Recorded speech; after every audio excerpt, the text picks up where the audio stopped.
Hello and welcome everyone, and welcome to the new chapter. Today we're going to start a new chapter called depreciation. बच्चों, a very interesting chapter and at the same time a chapter which you and me we can relate this chapter with our own life. हम लोग ये chapter को अपने निजी जीवन से relate कर सकते हैं. ये वो चैप्टर है जो आप लोग अपने लाइफ में एक्सपीरियंस भी किए हुए हैं. इजी चैप्टर है बच्चों, बहुत ही अच्छा चैप्टर है. आज हम लोग जो पहला सेशन है हमारा डेप्रिसिएशन का, इसमें हम लोग सिर्फ और सिर्फ इंट्रोडक्शन कर रहे हैं. मतलब आज हम लोग बिल्कुल कुछ भी सम्स नहीं करने वाले हैं. आज हम लोग सिर्फ डेप्रिसिएशन को समझेंगे. तो आप सोचते होंगे कि क्या ये चैप्टर इतना इंपॉर्टेंट, इतना बड़ा है कि इसका आज का सेशन सिर्फ इंट्रोडक्शन में चला जाएगा? तो बच्चों इसका जवाब है कि इतना भी बड़ा नहीं है, लेकिन इसका कॉन्सेप्ट समझना बहुत ही ज़रूरी है, क्योंकि इसके कॉन्सेप्ट के ऊपर में आपके आगे का भी बहुत सारे चैप्टर जैसे फाइनल अकाउंट्स में भी डेप्रिसिएशन का काम आएगा, और भी कहीं पे काम आता है. क्लास 12 में कैश फ्लो स्टेटमेंट में काम आता है. सो अभी हम लोगों को बढ़िया से डेप्रिसिएशन का कॉन्सेप्ट समझना है, उसके बाद ही हम लोग कुछ करेंगे आगे. ठीक है, तो सबसे पहले let's start with the depreciation का जनरल मीनिंग, जो हम लोगों के बुक में मिलेगा और जो आप लोगों को गूगल सर्च करने से या किसी आपके टीचर्स या आपके बड़े भाई या कोई भी आपको एक डेप्रिसिएशन का जो जनरल मीनिंग बता सकता है, वो ये है: a reduction in the value of an asset over time due in particular to wear and tear. A reduction in the value of an asset मतलब एक एसेट की जो वैल्यू होती है उस पे उसकी रिडक्शन. सो एसेट की वैल्यू पे reduction of an asset over time, मतलब जैसे जैसे समय बीतता है, राइट, जैसे जैसे टाइम पार होता है, टाइम पास हो रहा है, टाइम बीत रहा है, वैसे वैसे एक एसेट की वैल्यू पे गिरावट देखी जाती है. क्यों? Due to its wear and tear, मतलब उसको इस्तेमाल करने के चलते. जब एक एसेट इस्तेमाल होता है, जब एक एसेट यूज होता है, तो उसका वेयर एंड टेयर हो रहा है, उसका वेयर एंड टेयर होता है, यूज करने के चलते उसकी वैल्यू में गिरावट आ रही है. सो अगर डेप्रिसिएशन को एक शब्दों में समझा जाए तो it is a decrease in the value of an asset, simple as that. But क्या डेप्रिसिएशन को समझने के लिए ये एक वर्ड काफी है? क्या ये एक सेंटेंस काफी है बच्चों? बाकी I don't know about other institution and teachers, but ज़्यादातर लोगों के लिए 90% लोगों के लिए ये डेफिनेशन काफ़ी होता है. बट आज हम इस डेफिनेशन में थोड़ा सा डेप्थ में जाएंगे, और इसीलिए आज हम लोगों का इंट्रोडक्शन क्लास में थोड़ा सा समय लगेगा, क्योंकि आज हम लोग सबसे पहले, आपको याद होगा मैंने हमेशा कहा कि बेटा जो भी चैप्टर आपके बुक में है, आपको जो अकाउंट्स के सिलेबस में जो चैप्टर पढ़ाया जा रहा है उसके कारण है.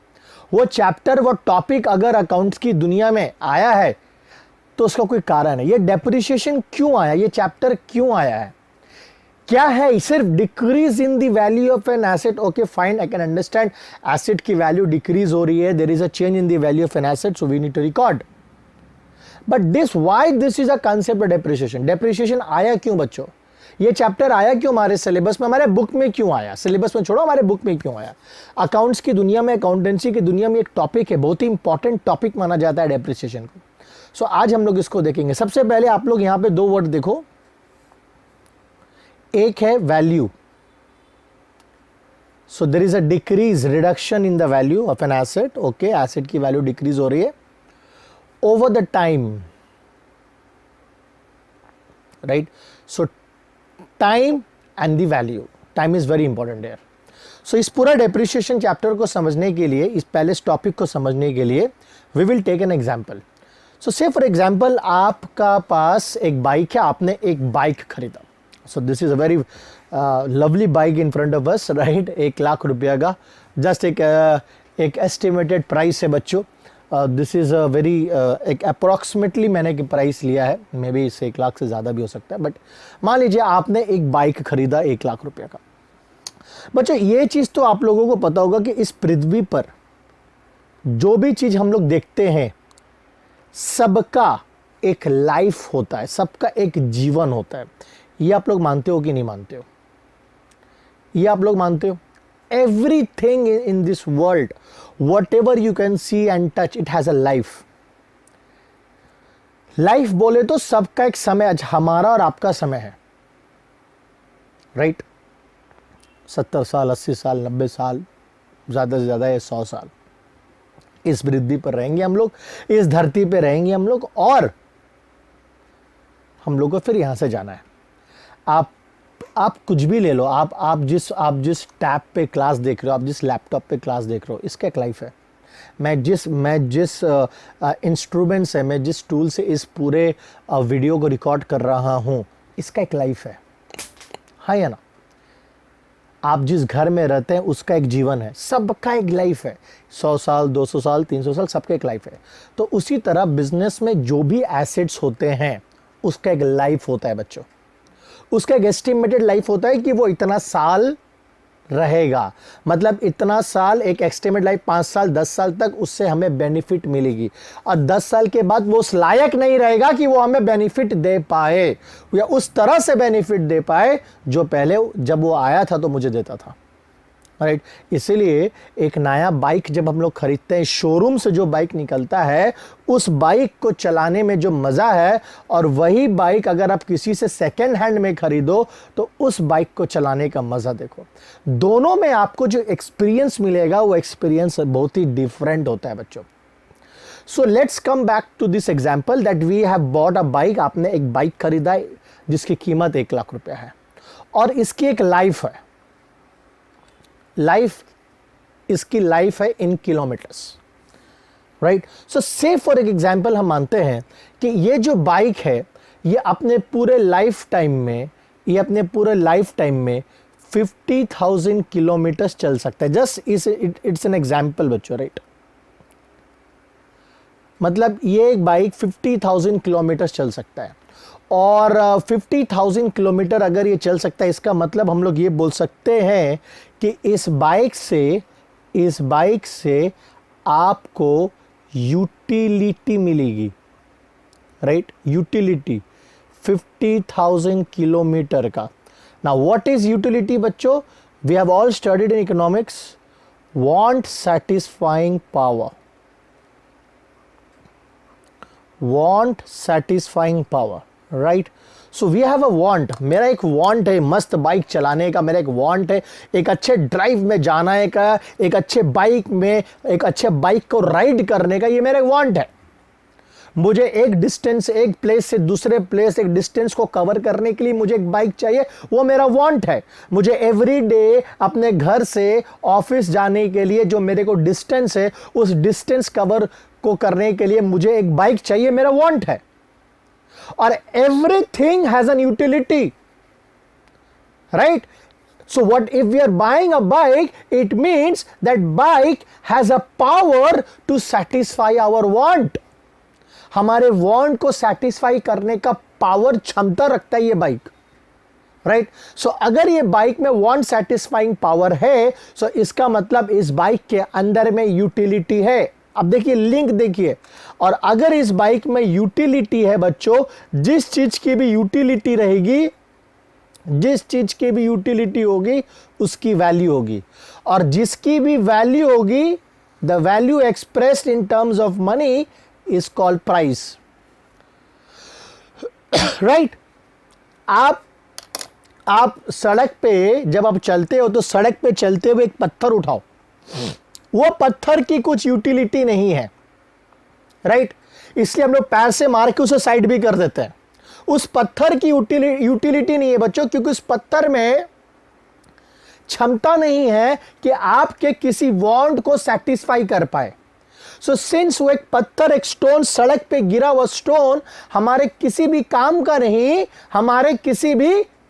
नहीं, क्योंकि उसके अंदर में हमारे वांट को, किसी भी वांट को सेटिस्फाई करने की पावर नहीं, तो हमारा किसी काम का नहीं। तो जब वो यूटिलिटी नहीं उसके अंदर में, जब वो किसी काम का नहीं, तो उसका कोई वैल्यू नहीं, और जब उसका कोई वैल्यू नहीं तो उसका प्राइस भी नहीं। अगर वो पत्थर का यूटिलिटी होता, अगर उस पत्थर का यूटिलिटी होता बच्चों, वो हमारा कोई काम का होता, तो उसके अंदर में वैल्यू होती तो प्राइस लगती, और सड़क पे ही नहीं गिरा रहता वो, जिससे हम लोग अपने पैरों से साइड नहीं करते ठोकर देकर, right? So always remember anything, if today we are buying an asset, why we are calling it an asset? Because these are the resources which are going to satisfy our wants. It has an utility. So if I'm buying a bike, that bike has a utility. वो bike will help me to take me to help me to reach my office from my home, right? So I'm going to ride that bike from my home to my office, and that is why I bought this bike. That is my main purpose. So it has a utility of 50,000 kilometers. So यानी कि हम उस bike से, ये bike जो आपके सामने में है, इस बाइक से मैं 50,000 किलोमीटर का बेनिफिट ले सकता हूं, and that is its utility. And therefore when it has a utility, so this 50,000 kilometer, it's a very simple chain. This 50,000 kilometer minimum.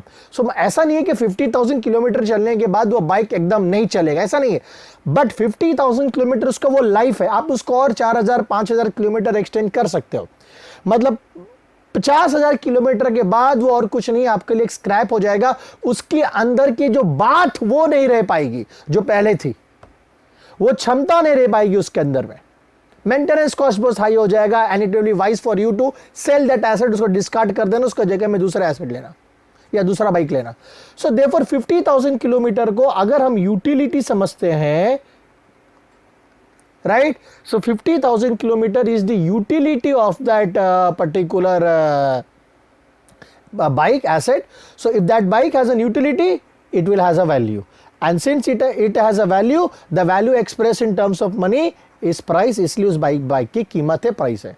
सो यहाँ पे हम बाइक का लाइफ को किलोमीटर में मेजर कर रहे हैं कि वो बाइक अपने पूरे जीवन काल में कितना किलोमीटर चल सकता है. तो 50,000 किलोमीटर चल सकता है.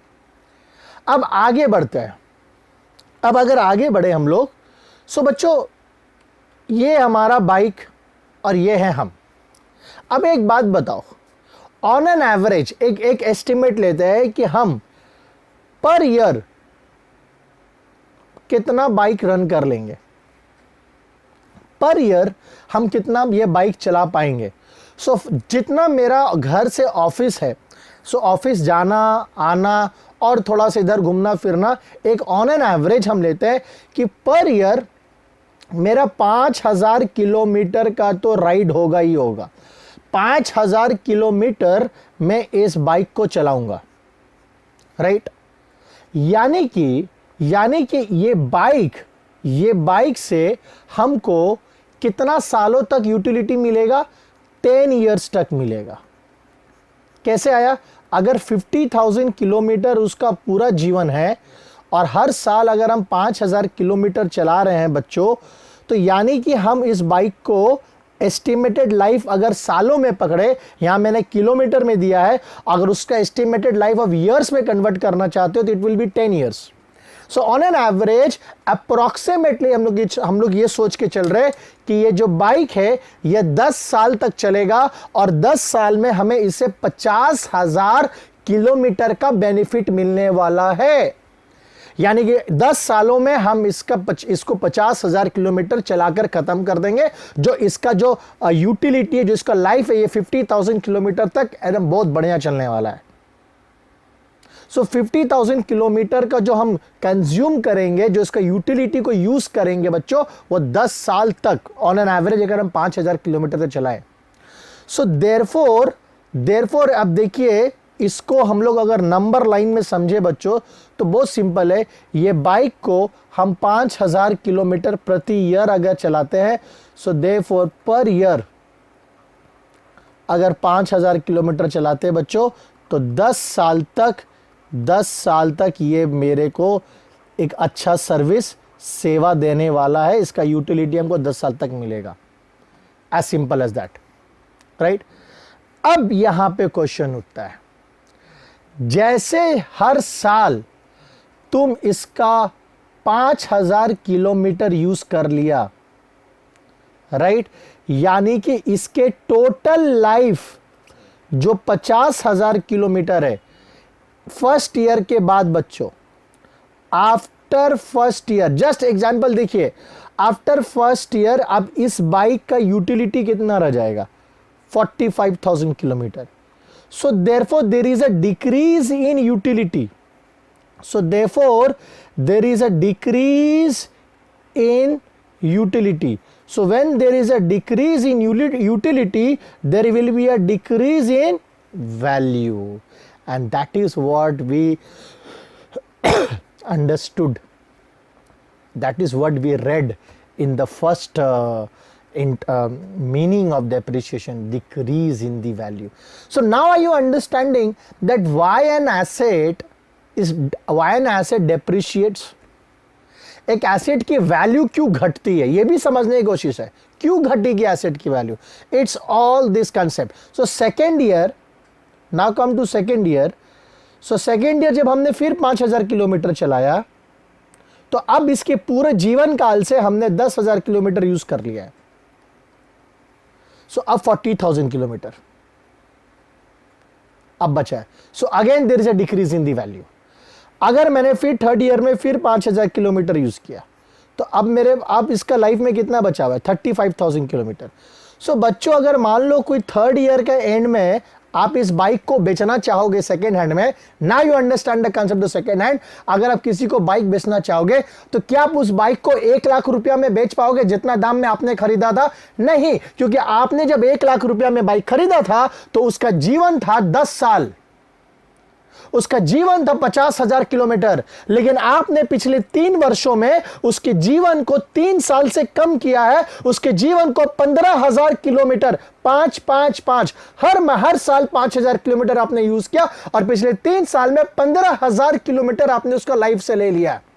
तो जब आपने उसके 15,000 उसके लाइफ से ले लिया है, तो फिर 35,000 के लिए कोई आपको 1 लाख रुपया नहीं देगा. फिर आपको 35,000 किलोमीटर उसका लाइफ में जो बचा हुआ है, आपको वैल्यू इस हिसाब से, आपको प्राइस 35,000 किलोमीटर की निकालनी पड़ेगी, बिकॉज पिछले 3 सालों से उसकी वैल्यू डिक्रीज हो रही थी. So try to understand the concept. The concept is very simple. The concept is very simple. I am going to explain it once again. The concept is very simple that every year we are using 5,000 kilometer of this bike on an average, approx हम पकड़ रहे हैं बच्चे हम लोग. So every year, सो जैसे यहाँ पे 5,000 किलोमीटर घटा, राइट, अब उसका लाइफ से 5,000 चला गया, अब 45,000 किलोमीटर है उसका लाइफ में. फिर जैसे सेकेंड ईयर में 45, फिर से 5,000 किलोमीटर रिड्यूस हुआ, हम चला लिए, तो अब उसका लाइफ में 45 से 5,000 घट के उसका लाइफ अब 50,000 किलोमीटर नहीं रहा, अब उसका लाइफ 40,000 किलोमीटर हो गया. फिर थर्ड ईयर में हमने उसको जैसे 5,000 चलाया, तो वो 35,000 हो गया. फिर फोर्थ ईयर में फिर हमने 5,000 किलोमीटर चलाया, तो 30,000 हो गया. और ऐसे करके जैसे जैसे वो 5,000 किलोमीटर हम एवरी ईयर क्या कर रहे हैं बच्चों, हम राइड कर रहे हैं. सो एवरी ईयर उसका लाइफ से, उसका टोटल जो लाइफ था वो लाइफ कम होते जा रही है, उसका जीवन कम होते जा रहा है बच्चों. 20, 15, 10, 5 और 0. समझ में आया? उसका लाइफ कम होते जा रहा है. So when there is a decrease in its utility, so उसका टोटल यूटिलिटी कितना था बच्चों, 50,000 किलोमीटर. सो पहला साल जैसे 5,000 किलोमीटर यूज होता है, उसका यूटिलिटी घटता है. So when there is a decrease in the utility, there is a decrease in the value. So this decrease in the value is nothing but depreciation. So depreciation इसी decrease in the value of the asset को कहते हैं. सो आपको समझ में आया बच्चों? Concept very simple है. हम आपको दूसरा कंसेप्ट भी समझाएंगे. ये एक पहला कंसेप्ट हम आपको समझा रहे हैं कि कि जब हम लोग एक एसेट खरीदते हैं, तो उसके लाइफ, उसकी एक जीवन होती है, जो अपने पूरे जीवन काल में वो हमें एक मैक्सिमम यूटिलिटी दे पाएगी. उसके अंदर में हमारे वांट को सेटिस्फाई करने का पावर है. आज मेरे हाथ में ये फोन है, ये एक सेल फोन है मेरे हाथ में, राइट. जब मैंने इस फोन को शोरूम से खरीदा था, तो इसका यूटिलिटी था. The day when I start using this phone, what happened, जिस दिन से मैंने इसको स्टार्ट किया यूज करना, उस दिन से इसका यूटिलिटी मैंने यूज करना शुरू किया. इसका भी लाइफ है, 5 साल 10 साल एक लाइफ है.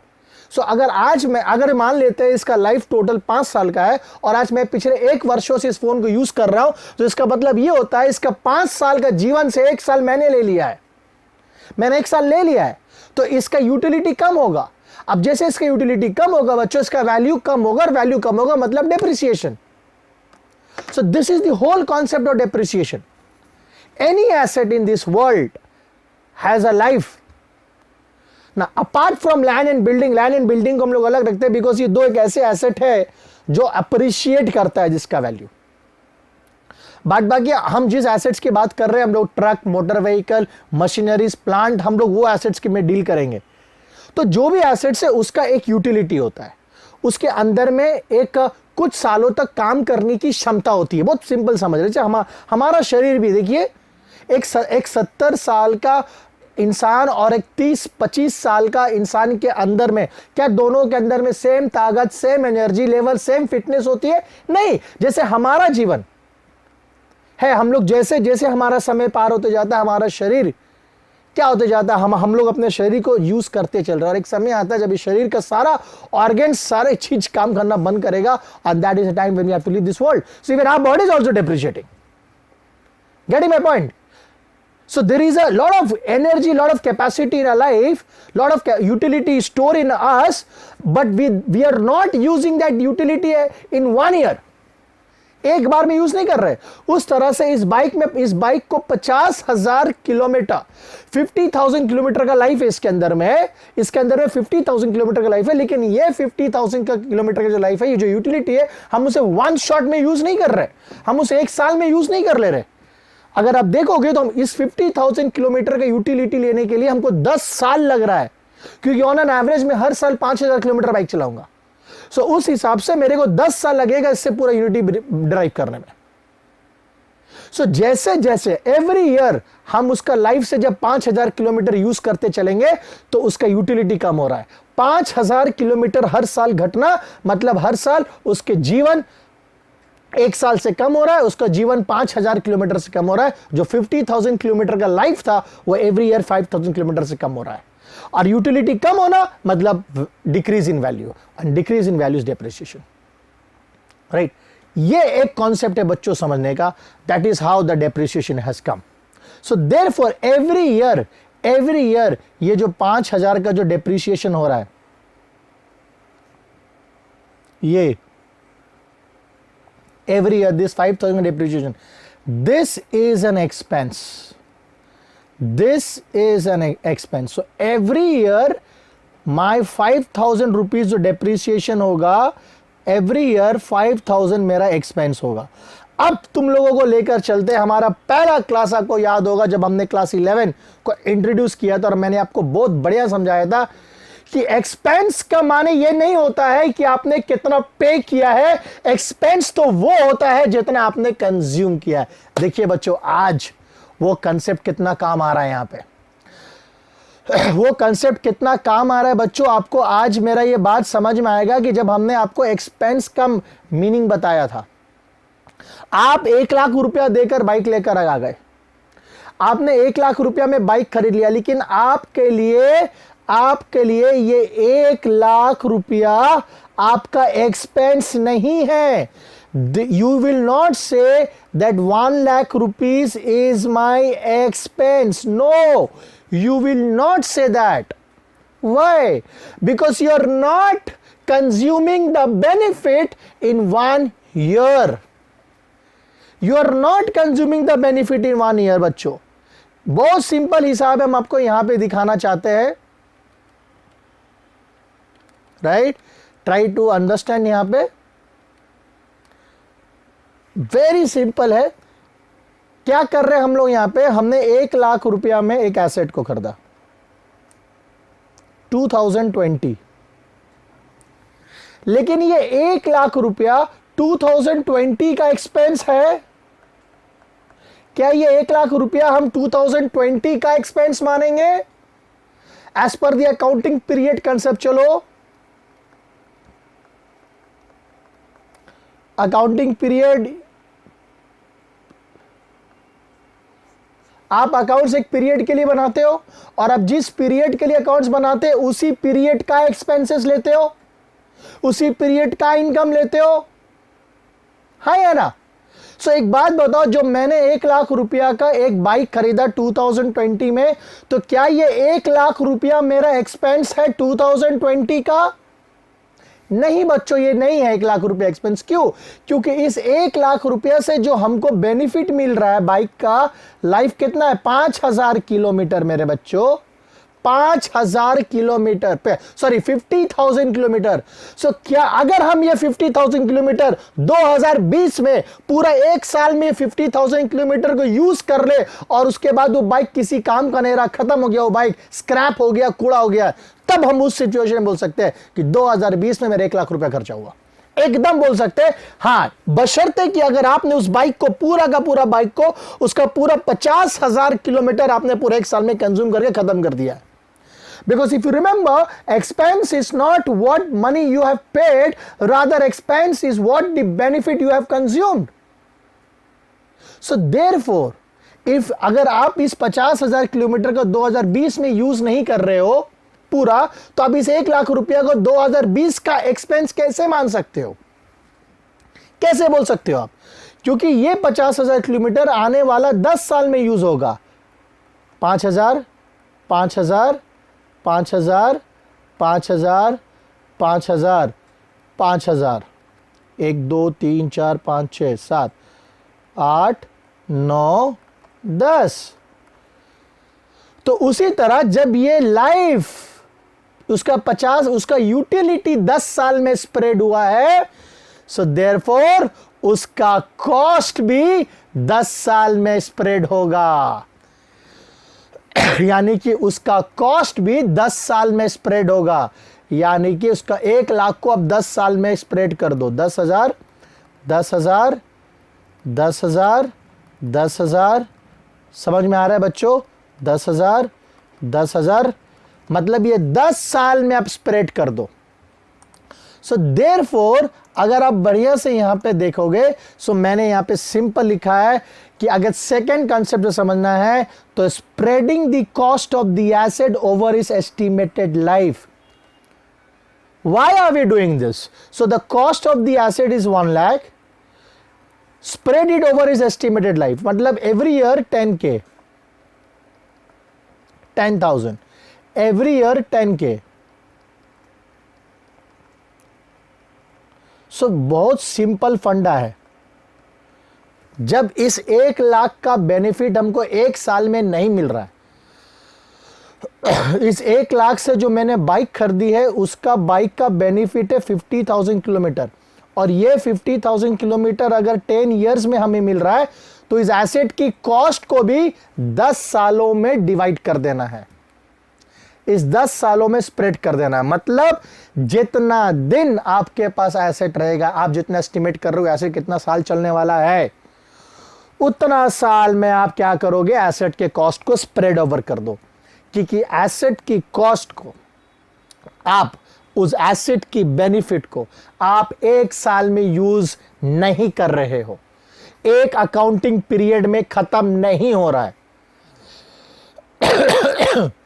एक्सक्यूज मी बच्चों, एक साल में वो यूज नहीं हो रहा है। तो जब एक एसेट एक साल में यूज नहीं हो रहा है, एक साल में कंज्यूम नहीं हो रहा है, तो आप उसका कॉस्ट को उस साल का एक्सपेंस कैसे मान सकते हो? नहीं मान सकते हो। सो बस सिंपल है बच्चों, हर साल आप 5,000 किलोमीटर यूज कर रहे हो, यानी कि हर साल आप बाइक का 10,000 रुपया का बाइक आपने यूज कर लिया। मतलब आपने जो 5,000 किलोमीटर यूज किया बच्चों उस बाइक का, उसका एक्चुअली वैल्यू प्राइस 10,000, यानी कि पहला साल आपका बाइक 10,000 से डेप्रिशिएट कर दिया, सेकेंड ईयर फिर 10,000 से डेप्रिशिएट, थर्ड ईयर फिर 10,000 डेप्रिशिएट किया। So therefore depreciation is also a concept, depreciation is also a method of spreading the cost of the asset over its estimated life. And why is it happening? It's all because of that two concept, capital expenditure and revenue expenditure. If you remember, we have differentiated between the two types of expenditure, capital and revenue. Revenue expenditure का मतलब जिस साल में वो खर्च हो रहा है उसका बेनिफिट उसी साल मिलता है, right? Recurring expenditure, recurring expenses होता है। Capital expenditure non recurring in nature होता है, वो खरीदते एक बार लेकिन उसका यूज बहुत सालों तक होता है। जिस तरह से हम लोगों ने यहां पे ये जो बाइक खरीदा बच्चों, ध्यान से समझिए, ये बाइक हमने जो खरीदा, इस बाइक को हम 1 साल में यूज करके खत्म नहीं कर रहे। तो जब इस बाइक को हम 1 साल में यूज करके खत्म नहीं कर रहे, तो इसका कॉस्ट, इसका प्राइस को भी हम 1 साल में रिकॉर्ड नहीं करेंगे। इसका प्राइस को भी एक अकाउंटिंग ईयर में चार्ज नहीं किया जा सकता। इसका प्राइस को उस ईयर का एक्सपेंस नहीं माना जा सकता जिस ईयर में बाइक खरीदा गया है। सो जिस तरह से इसका लाइफ है 10 साल का, तो इसका जो प्राइस है वो भी 10 साल में स्प्रेड होगा। यानी कि हर साल हमको 10,000 का बेनिफिट इस बाइक से मिलेगा। और अगर किलोमीटर में देखेंगे तो 5,000 किलोमीटर राइड करेंगे। और उसका अगर वैल्यू देखेंगे तो वैल्यू या प्राइस देखेंगे तो 10,000 रुपीज का हम अपने एसेट को यूज कर रहे हैं हर साल। सो this is basically the concept of depreciation, and I hope कि आप लोगों को ये कॉन्सेप्ट बढ़िया से समझ में आया हो कि क्या है ये डेप्रिसिएशन। देखिए बच्चों, हम सीधा बोल सकते हैं depreciation is a decrease in the value of an asset, जो सिंपली समझाया जाता है। और हर साल आपके जो एसेट्स होते हैं उसका वैल्यू डिक्रीज होता है क्योंकि उसे यूज किया जाता है। बस यहाँ पे कहानी खत्म हो जाता है। लेकिन बच्चों, हम आपकी चीज पूरा समझाने की कोशिश की कि डेप्रिसिएशन होता क्यों है। और अकाउंटिंग में, right, when it comes to account, तो आपको अकाउंटिंग नजरिए से भी समझना है। एक आपको इकोनॉमिक्स के पॉइंट ऑफ व्यू से समझाया, यूटिलिटी के पॉइंट ऑफ व्यू से समझाया, एक आपको अकाउंटिंग के पॉइंट ऑफ व्यू से समझाया कि सिंस हम लोग एसेट का बेनिफिट कंज्यूम नहीं हो रहा 1 साल, ये बाइक मेरे लिए एक्सपेंस 1 साल का नहीं है, ये बाइक को हम 10 साल तक यूज करेंगे। So therefore books of accounts में भी इसकी प्राइस को 10 सालों में डिवाइड करना है, क्योंकि मेरा एक्सपेंसेस, जो मेरा अकाउंटिंग कंसेप्ट ये बोलता है कि हम जितना बेनिफिट कंज्यूम करते हैं वो मेरा एक्सपेंस होता है। तो मैंने जब 5,000 किलोमीटर बाइक को चलाया 1 साल, तो मेरा 1 साल मेरा खर्च 5,000 किलोमीटर हुआ है। 50,000 किलोमीटर खर्च नहीं हुआ है, 5,000 किलोमीटर खर्च हुआ है। तो 5,000 किलोमीटर चलाने का जो वैल्यू होगा वो मेरे लिए एक्सपेंस है, डेप्रिसिएशन मेरे लिए एक्सपेंस है। इसीलिए बच्चों, हम जब 1 लाख रुपए का एसेट खरीदते हैं तो 1 लाख रुपया मेरे लिए कैपिटल एक्सपेंडिचर है, क्योंकि इस एसेट पे हम 1 लाख रुपया बार बार नहीं देने वाले हैं। मैंने एक बार एक बाइक को खरीदा 1 लाख रुपया में, और वो बाइक 10 साल तक चलेगा। लेकिन हर साल जब इसको 5,000 किलोमीटर हम यूज करेंगे तो हर साल इसका वैल्यू 10,000 से डेप्रिशिएट करेगा। वो रिकरिंग इन नेचर है, वो रिकरिंग है, that is recurring, this is recurring. Try to understand, this is recurring. 10,000, 10,000, 10,000, this is recurring. Every year उसका एसेट की वैल्यू 10,000 से डिप्रिशिएट हो रही है। So this is recurring. But the 1 lakh rupees, the price of the asset 1 lakh, this is non recurring, this is non recurring. So this is capital expenditure. सब जब bike को हम लोग खरीदते हैं बच्चों, this is capital expenditure. But the depreciation जो उसके ऊपर चार्ज होता है, that is charge to the revenue, that is a revenue expenditure, that is charged to revenue. So depreciation is nothing, अगर सेकेंड टर्म से समझे, सेकेंड कॉन्सेप्ट से समझे, अकाउंटिंग कॉन्सेप्ट से, तो डेप्रिसिएशन एक ऐसा तरीका है जिससे हम लोग उस एसेट की कॉस्ट को उसके पूरे जीवन काल में स्प्रेड कर देते हैं, ताकि हमको अकाउंटिंग करने में प्रॉब्लम ना हो। नहीं तो मेरा अकाउंट्स गलत हो जाएगा। अगर मान लीजिए हमने जिस साल एसेट को खरीदा 1 लाख रुपया में, और उसी साल मैंने 1 लाख का एक्सपेंस मान लिया, लेकिन एसेट को तो यूज हर साल कर रहा है। अगर आप अपने बुक्स ऑफ अकाउंट्स में अपना एक्सपेंस लिख देंगे ना 1 लाख रुपया, तब गए हो, तब खर्चा हो गया, रेवेन्यू एक्सपेंडिचर बना दिया, एक्सपेंस लिख दिया, तो खर्च तो गलत हो जाएगा। इसका मतलब ये होता है कि आपने पूरा बाइक का बेनिफिट 1 साल में ले लिया, जबकि गलत है। बाइक आप नेक्स्ट ईयर भी यूज करोगे, तो जब बाइक नेक्स्ट ईयर यूज करोगे तो फिर नेक्स्ट ईयर भी तो एक्सपेंस होगा, फिर जब आप 3rd ईयर में यूज करोगे तो 3rd ईयर भी एक्सपेंस होगा। इसीलिए तो वो बाइक का किसी भी एसेट का कॉस्ट को हम लोग क्या करते हैं, उसके पूरा लाइफ में स्प्रेड कर देते हैं। जैसे जैसे वो यूज होता है वैसे वैसे स्प्रेड होता है। समझ में आया बच्चों? It's very simple.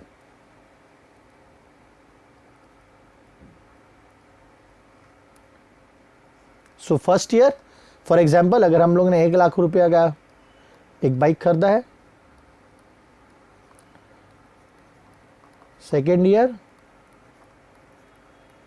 3rd year, 4th, 5th, 6th, 7th 8th 9th 10th।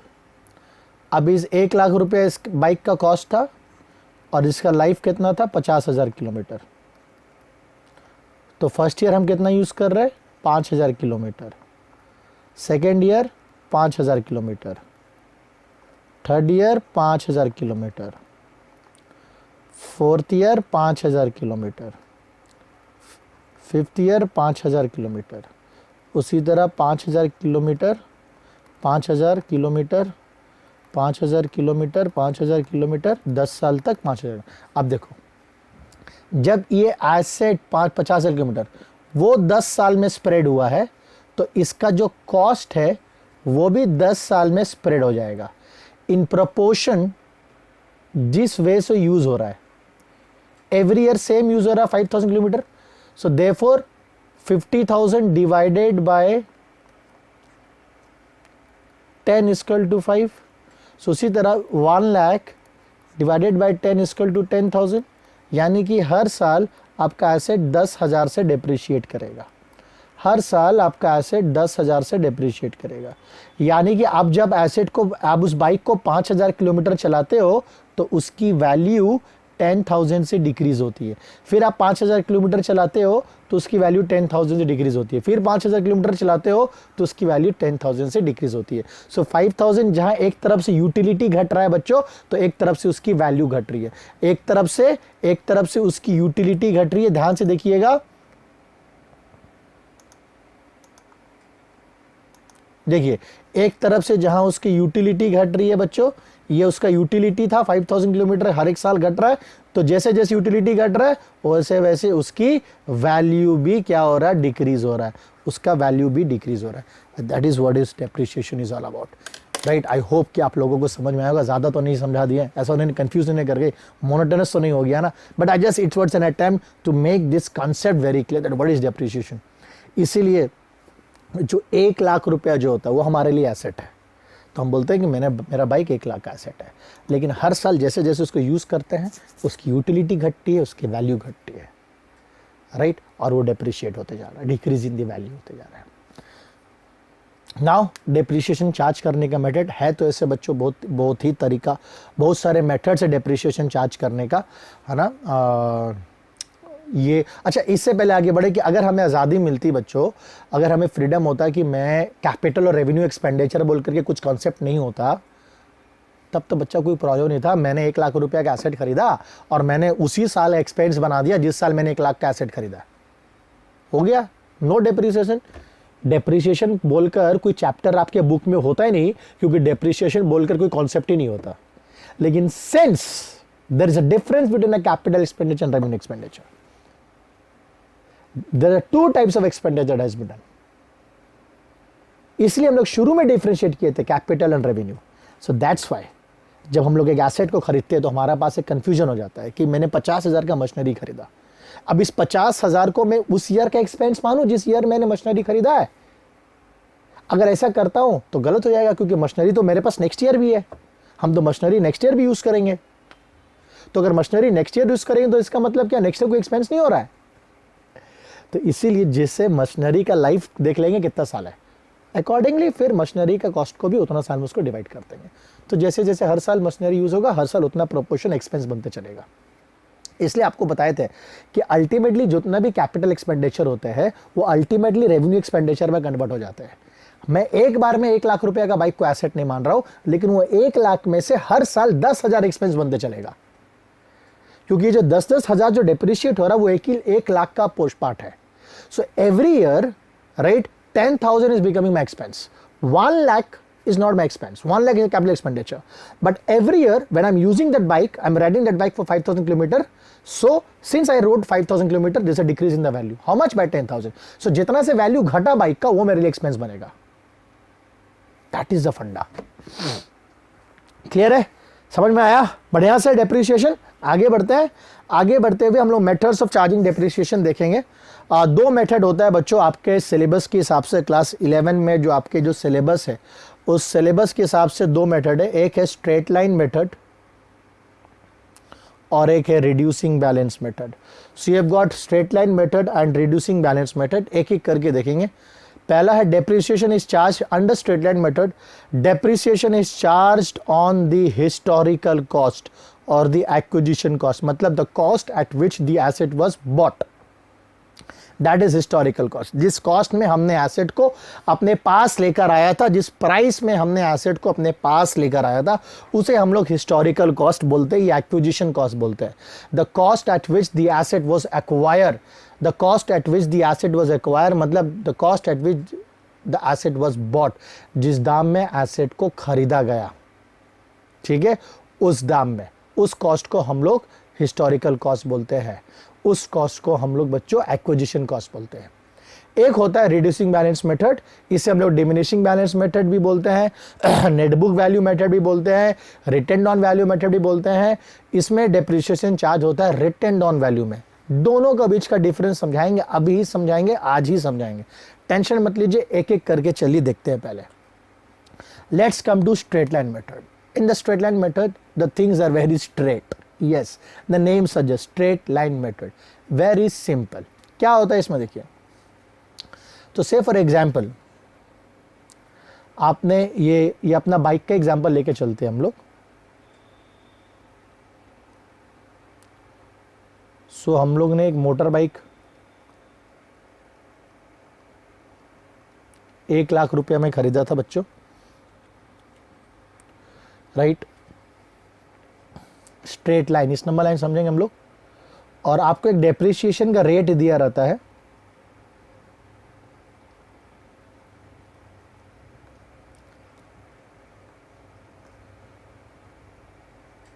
For example 10% पर आना, मतलब प्रति वर्ष हर साल यह एसेट 10% से डेप्रिशिएट करेगा।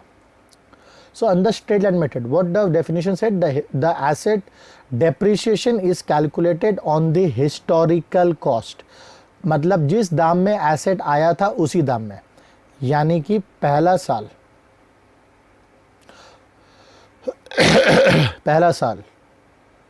10% of 10,000, sorry 1 lakh, which is equal to 10,000। फिर second year 10% of 1 lakh, again 10,000। फिर बच्चों third year 10% of 1 lakh, which is equal to 10,000। सो अब देखो बच्चों, एवरी ईयर मैं जो डेप्रिसिएशन कैलकुलेट कर रहा हूँ, वो डेप्रिसिएशन मैं किस पे कैलकुलेट कर रहा हूँ? अगर आप ध्यान से देखोगे तो every year I am calculating depreciation on the historical cost. What is the historical cost? 1 lakh। This is the price at which I have bought the asset, I have bought my bike. So therefore every year I am going to charge depreciation on 1 lakh, and unless and until the rate of depreciation changes, you will find every year the depreciation amount is also same, and that is why it is also called fixed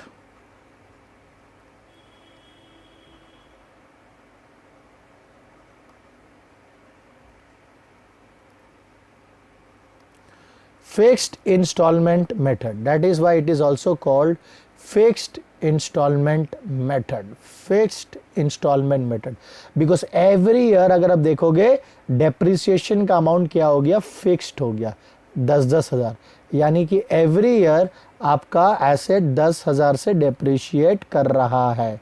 every year आपका asset 10 हज़ार से depreciate कर रहा है।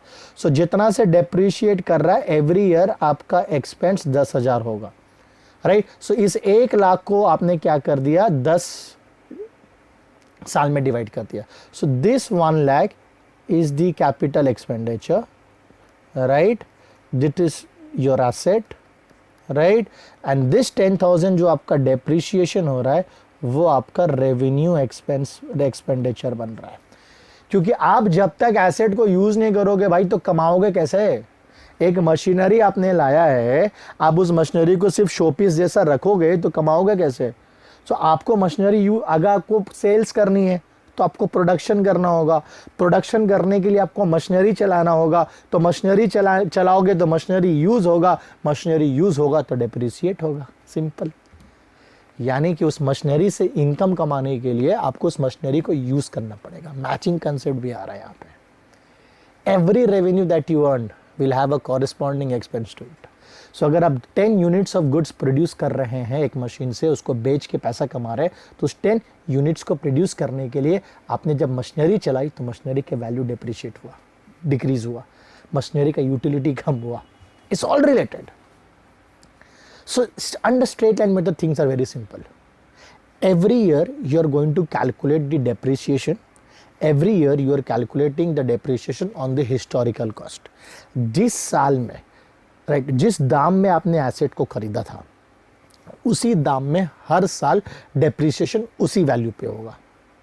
आपने 1 लाख पे खरीदा था तो आपका डेप्रिसिएशन हर साल 1 लाख पे ही होगा। राइट, क्लियर है बच्चों, समझ में आया? नेक्स्ट है डिमिनिशिंग बैलेंस मेथड। बच्चों यहाँ पे स्ट्रेट लाइन मेथड में आपको ये भी बता दें कि यहाँ पे आपको एक फार्मूला से भी बनाया जा सकता है, डेप्रिसिएशन निकाला जा सकता है। डेप्रिसिएशन स्ट्रेट लाइन मेथड में एक फार्मूला से भी होता है, वो है कॉस्ट ऑफ द एसेट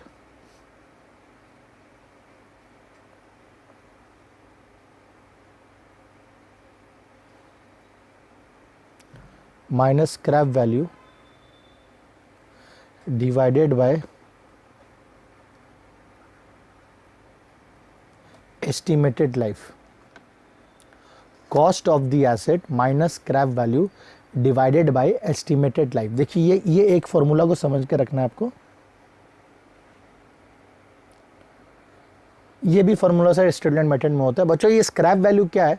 ये स्क्रैप वैल्यू सैल्वेज वैल्यू होता है। ये क्या होता है बता दे कि जब एक एसेट का एस्टिमेटेड लाइफ खत्म हो जाता है, उसका जो एक एस्टिमेशन जो लाइफ है उसका जीवन जब खत्म हो जाता है तो उस पोजीशन में उस एसेट्स को बेचकर हम लोग कितना पैसा रियलाइज कर सकते हैं, that is the scrap value. मतलब ये बाइक जो मैंने एग्जांपल दिया था, अगर ये बाइक 10 साल बाद जब उसका पूरा जीवन एस्टिमेटेड लाइफ खत्म हो जाएगा, हमने उसका 50,000 किलोमीटर हमने यूज़ कर लिया है, तो उसके बाद अगर हम लोग उसको बेचेंगे आफ्टर उसका कंप्लीशन ऑफ एस्टिमेटेड लाइफ तो कितना वैल्यू रियलाइज्ड होगा, तो वो हम लोग स्क्रैप वैल्यू बोलते हैं। उसे हम लोग कॉस्ट ऑफ द एसेट से हटा देते हैं। सो फॉर एग्जांपल अगर 1 लाख रुपया है, सो 1 लाख रुपये का एसेट हमने खरीदा प्राइस बाइक को, और 10 साल बाद मेरा एक अंदाजा है कि 10 साल बाद इसको बेचेंगे तो 10,000 में बिकेगा, उससे ज़्यादा नहीं बिकेगा, 10,000 मिलेगा इसको 10 साल बाद।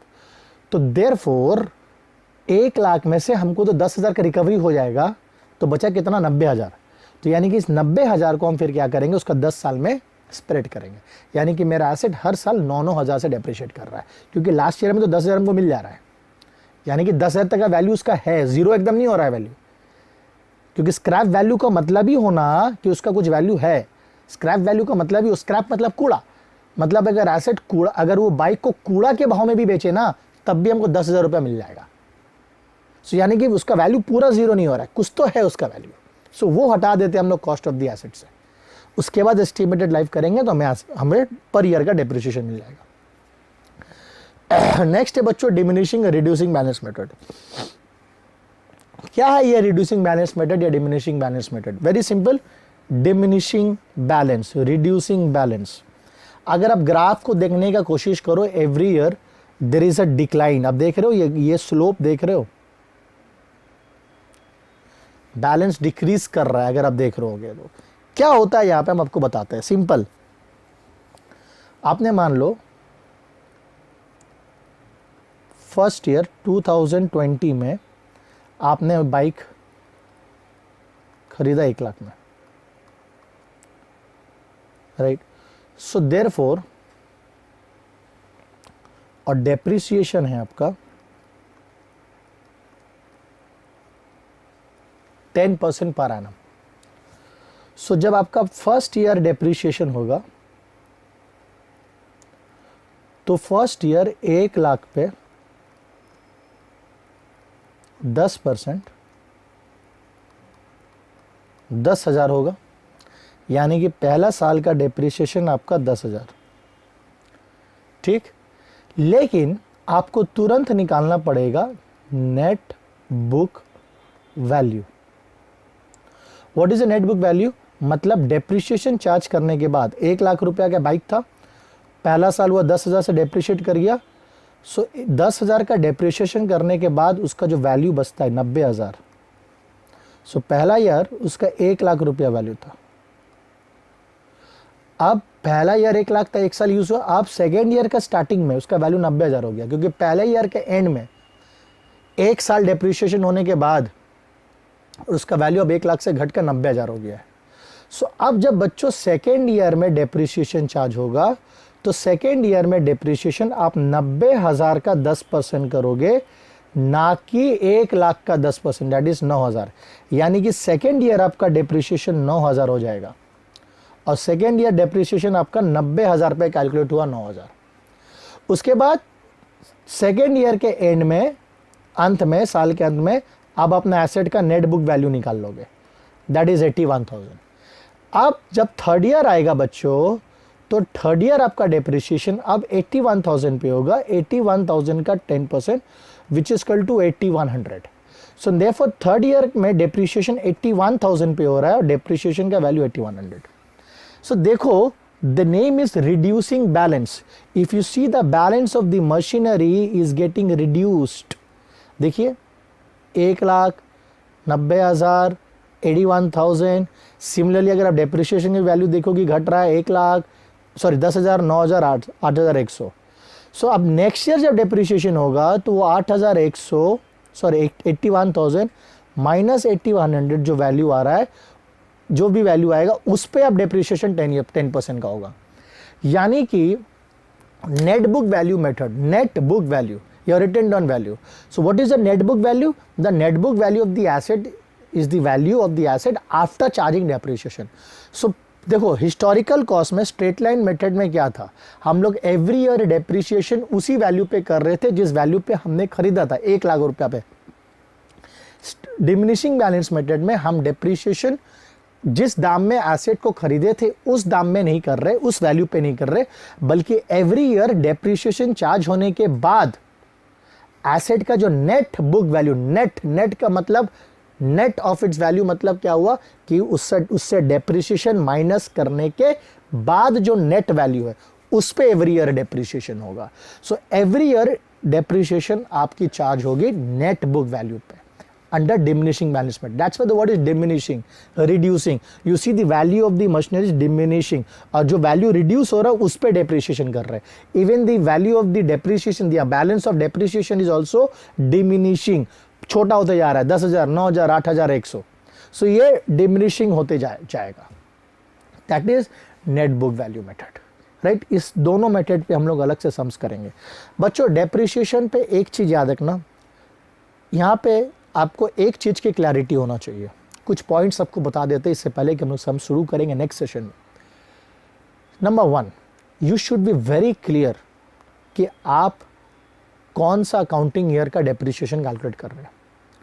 यहाँ ईयर वाइज करके कैलकुलेशन होगा, डेप्रिशिएशन होगा। आप एवरी ईयर को पकड़ोगे, एवरी ईयर देखोगे कि मेरे पास कितना एसेट्स है और उस पर डेप्रिशिएशन करना। डेप्रिशिएशन हमेशा याद रखना साल के अंत में होता है, अनलेस एंड अनटिल अगर बीच में कोई एसेट्स को बेच दिया गया तो बात अलग है, लेकिन हमेशा फाइनेंशियल ईयर के एंड में जब हम लोग अपना फाइनल अकाउंट्स बनाते हैं तब डेप्रिशिएशन कैलकुलेट होता है। और depreciation also depends upon the time for which the asset was used. Asset जितना दिन यूज होगा उस हिसाब से डेप्रिशिएशन चार्ज होता है, ये याद रखना। जब आप एक अकाउंटिंग ईयर लेते हो तो आपको देखना है कि उस अकाउंटिंग ईयर में मेरे पास कितने एसेट्स हैं और कौन कौन से एसेट कितने महीने यूज हुए हैं, अकॉर्डिंगली आपको उस पर डेप्रिशिएशन कैलकुलेट करना है। Is it clear? इस पे हम लोग फिर से चर्चा करेंगे। हम आपको पूरा पॉइंट्स लिख करके देंगे सेकेंड सेशन में कि किन किन बातों का हमें ध्यान रखना है जब हम लोग डेप्रिशिएशन का सम सॉल्व करेंगे। तो आज सिर्फ इंट्रोडक्शन क्लास था, नेक्स्ट ईयर आपको लेजर बनाएंगे, उसकी अकाउंटिंग एंट्रीज आपको दिखाएंगे डेप्रिशिएशन का, ज़्यादा कुछ नहीं है। आज सेशन को लाइट रखते हुए सिर्फ इंट्रोडक्शन पे फोकस किए हैं, कॉन्सेप्ट बिल्डिंग पे फोकस किए हैं बच्चों। In the next session we will be starting with the journal and the ledger. Journal सिर्फ 2-3 जर्नल्स है, ज़्यादातर हम लोग लेजर अकाउंट्स बनाएंगे, डेप्रिसिएशन के अकाउंट्स बनाएंगे और मशीनरी स्केल अकाउंट्स बनाएंगे, right. So feel free to get in touch with me for clarification any doubts. Till then take care and bye bye.